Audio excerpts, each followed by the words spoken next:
दोस्तों, भारत में आज एक दुष्प्रचार किया जाता है कि नीच जातियां ब्राह्मणों ने नहीं बनाई, बल्कि नीच जातियां नीच कार्यों को करने के कारण बनी थी। ऐसा ब्राह्मणवादी लोग कहते हैं, जबकि सच्चाई है कि विदेशों में भी लोग चमड़ा का काज करते थे, लेकिन वहाँ कोई जातियां नहीं बनी। तब सवाल है कि भारत में ही जातियां क्यों बनी थी? सीधा सा उत्तर है, ब्राह्मणों के कारण। लेकिन चमारों के साथ दुश्मनी रखने वाले ब्राह्मणवादियों ने अब नया षड्यंत्र भी शुरू कर दिया।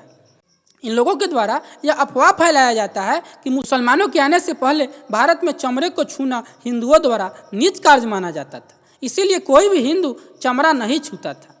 चमड़े का उपयोग मुस्लिम काल से शुरू हुआ था और इस चमड़े के कार्य को जानबूझकर मुसलमान शासक सिकंदर लोधी ने हिंदू लोगों पर जबरदस्ती थोपा था। जिन लोगों पर सिकंदर लोधी ने जबरदस्ती चमड़े का कार्य थोपा, उन लोगों को ही आज चमार कहते हैं। आखिर इस दावे में सच्चाई कितनी है? क्या सच में मुसलमानों के आने से पहले भारत में चमड़ा को वर्जित माना जाता था? क्या सच में मात्र चमड़ा निकालने से कोई नीच बन जाता है? क्या सच में चमड़े का कार्य चमारों को सिकंदर लोधी ने दिया था? आज इसी के ऊपर हम बात करने वाले हैं, तो चलिए वीडियो को शुरू करते हैं।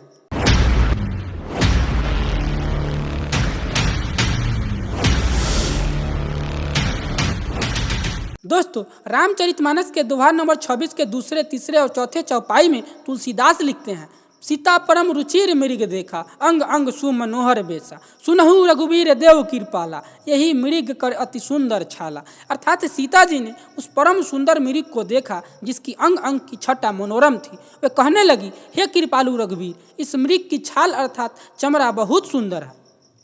सत्य संत प्रभु बधि करी एही, आनहु चर्म कहती वैदेही, तब रघुपति जानी सब कारण, उठे हरसी सुरकाज सवारन।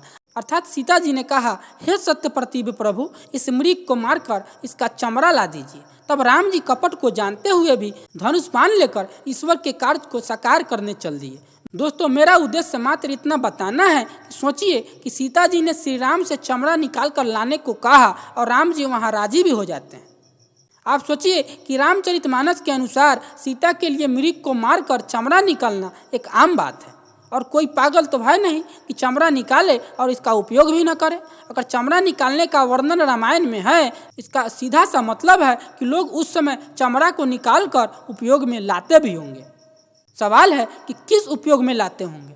इसे समझने के लिए वाल्मीकि रामायण के सर्ग 43 और श्लोक 45 पर भी ध्यान देना पड़ेगा। श्री राम अपने भाई लक्ष्मण से कहते हैं, इस रत्न स्वरूप श्रेष्ठ मृग के बहुमूल्य सुनहरे चमड़े पर विदेह राजनंदिनी सीता मेरे साथ बैठेगी। इतना ही नहीं, सर्ग 43 के 19वें और 20वें श्लोक में सीता जी कहती हैं, हे पुरुषी, यदि कदाचित यह मृग पकड़ा ना जा सका तो इसका चमड़ा ही बहुत सुंदर होगा।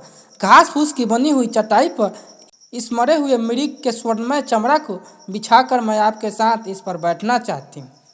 मतलब वाल्मीकि रामायण के इस संदर्भ से साबित होता है कि वाल्मीकि जी के समय भी चमड़ा निकालना खराब नहीं माना जाता था, बल्कि चमड़ा निकालने का कार्य एक राजा भी कर सकता था और इसका उपयोग भी कर सकता था। यहाँ कोई कर्म बंधन और बुराई नहीं थी।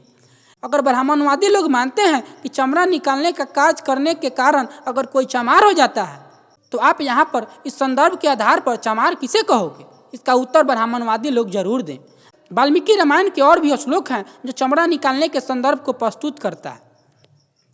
वाल्मीकि रामायण के 43वें सर्ग के 47वें श्लोक में वाल्मीकि जी लिखते हैं, राम जी लक्ष्मण से कहते हैं, हे सुमित्रा कुमार लक्ष्मण, देखो इस मृग के चर्म अर्थात चमड़े को निकालने के लिए विदेह नंदिनी अर्थात सीता को कितनी उत्कंठा हो रही है, इसलिए मैं इस मृग को ले आने के लिए तुरंत ही जा रहा हूँ। अगले श्लोक में राम जी कहते हैं, इस मृग को मारने का प्रधान कारण है इसके चमड़े को प्राप्त करना।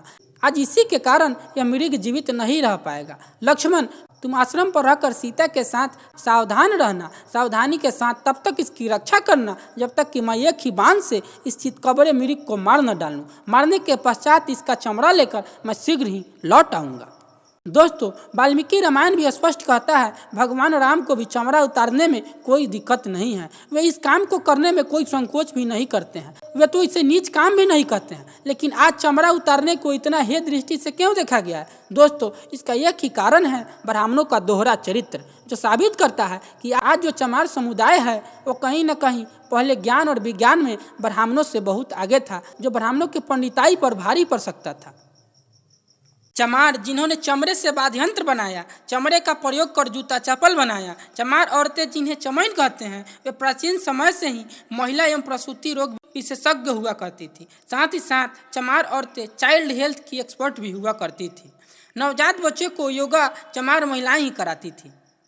चमार महिलाएं प्रसव की पीड़ा और शरीर के एक एक दर्द को मालिश और मसाज द्वारा भगा दिया करती थी। स्पष्ट है ब्राह्मणवाद विहीन युग में चमारों का स्थान ऊंचा रहा होगा, जिससे ब्राह्मणों और चमारों के बीच खाई बढ़ती गई होगी। इसीलिए ब्राह्मण लोग श्रेष्ठ बनने हेतु अपने को धरती का देवता साबित करना चाहते थे और इन्होंने साबित भी किया है। इसी परंपरा को निभाते हुए रामचरितमानस में खुद राजा राम के मुँह से तुलसीदास जी ने ब्राह्मणों को भूदेव अर्थात धरती का देवता कहलवाया। दोस्तों, भारतीय मिथक में भी कहा जाता है कि चमारों को ऊंचा स्थान था। इसे ब्राह्मण और चमार की कथा द्वारा बताई जाती है, जिसमें कहा जाता है कि चमार एक समय ब्राह्मण ही था। इस दंत कथाओं से एक बात साफ हो जाती है, चमारों और ब्राह्मणों का संघर्ष बहुत पुराना है। चमड़ा का काज करना या चमड़ा उतारना अगर है माना जाता, तब रामायण और रामचरितमानस लिखने वाले वाल्मीकि और तुलसीदास इसे लिखने से डरते।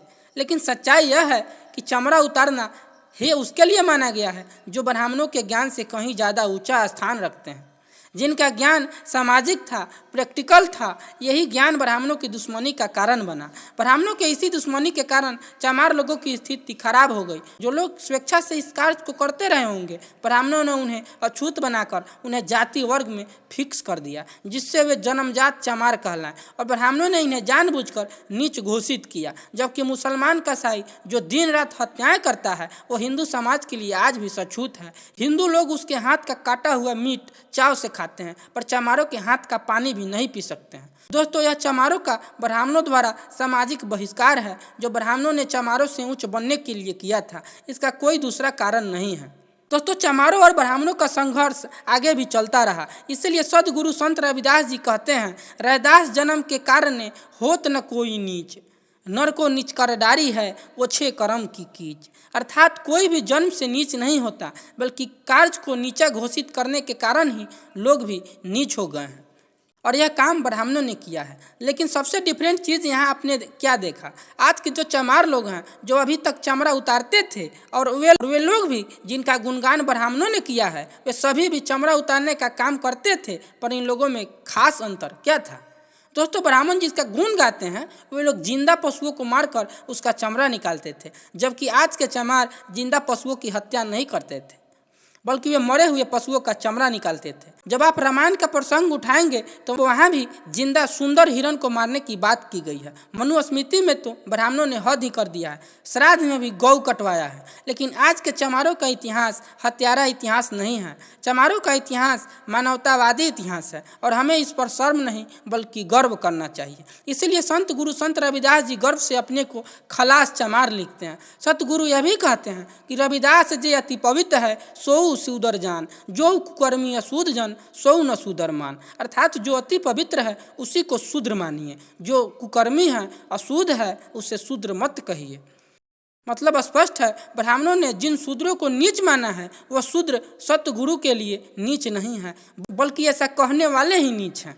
अब चलिए आगे चलते हैं। दोस्तों, आजकल कुछ दलाल लोग किताबें लिखकर चमारों के इतिहास के साथ छेड़छाड़ कर रहे हैं। वे चमारों को उनके मुख्य उद्देश्य से भटकाकर हिंदू मुस्लिम दंगा करवाना चाहते हैं। इसीलिए ये दुष्प्रचार कर रहे हैं कि चमार शब्द का प्रथम प्रयोग सिकंदर लोधी ने किया था। ये लोग यह भी दुष्प्रचार कर रहे हैं कि संत रविदास और उनके शिष्यों को चमड़ा का कार्य सिकंदर लोधी ने ही दिया था। इसके पहले भारत में कोई भी चमड़ा निकालने के कार्य को नीच मानता था, जो कि एक बहुत बड़ा झूठ है। इसके बारे में कुछ देर पहले आपने इससे प्रमाण सहित समझा है।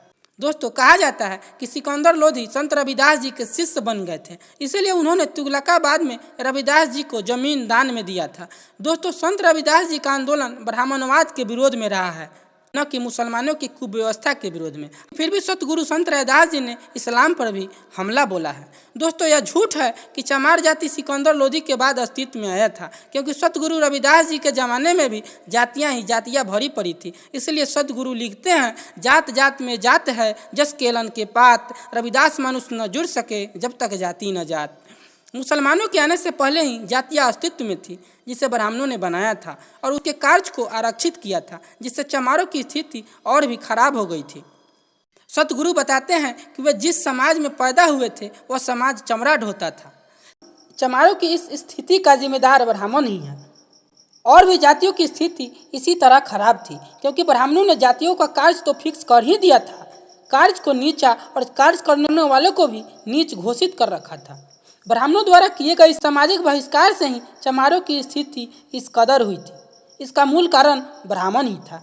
इसीलिए सभी संतों ने ब्राह्मणों और ब्राह्मणवादी व्यवस्था का विरोध किया है। सतगुरु रविदास जी लिखते हैं, रविदास एक ही नूर से जिमी उपजियो संसार, ऊंच नीच की विधि भय ब्राह्मण और चमार।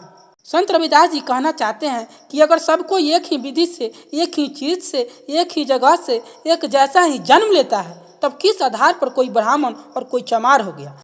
सतगुरु संत रविदास जी कहना चाहते हैं, ब्राह्मण और चमार में कोई फर्क नहीं है, बस इन पाखंडियों ने इसमें फर्क कर रखा है। चमार शब्द मुसलमानों का दिया होता तब संत रविदास जी चमारों के नीचता के विरोध में मुसलमानों से लड़ रहे होते, न कि ब्राह्मणों से। अतः हमें समझना चाहिए कि चमारों की नीचता का मूल दोषी ब्राह्मण है। जिस दिन चमार समुदाय ब्राह्मणों का सामाजिक बहिष्कार कर देगा, उसी दिन से चमारों का गौरवशाली इतिहास और सम्मान वापस हो जाएगा। दोस्तों, आपके मन में चल रहा होगा कि हमने ऊपर जो कुछ भी कहा है रामचरितमानस और रामायण को आधार मानकर कहा है, तो क्या मेरे अनुसार रामायण और रामचरितमानस ये सभी ऐतिहासिक घटना है? मेरा उत्तर है नहीं। दोस्तों, मेरा मानना है कि जब भी यह रामायण और रामचरितमानस लिखा गया होगा, उस समय काल तक लेखक के मन में चमड़ा उतारने के कार्य को गलत या हेय दृष्टि से नहीं देखा गया है, नहीं तो लेखक इसे लिखने से पहले कई बार सोचता।